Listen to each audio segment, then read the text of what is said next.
Consistently, we see magnificent structures that were built in ancient times. We look at the pyramids, we look at Stonehenge, we look at great cities and aqueducts, and many of the things about the construction of the pyramids can't even be explained today. How did they do this? How did they have the technology to do this?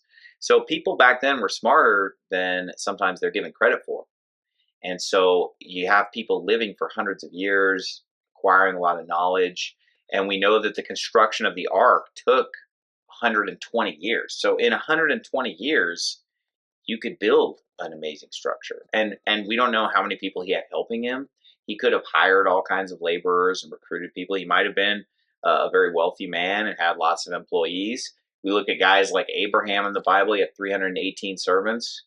Noah could have had all kinds of manpower working on it. And as far as the technology, I mean, the ancient world is filled with marvels of technology and engineering. Right.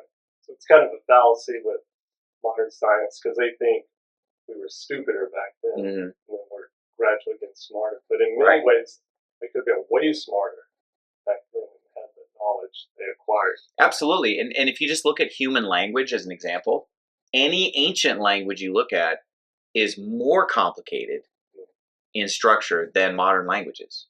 Languages are getting dumber. So how can you say, oh, well, back then everybody was dumb and we're evolving and getting smarter? Well, then you would expect early language to be a sort of ooga booga, me go there.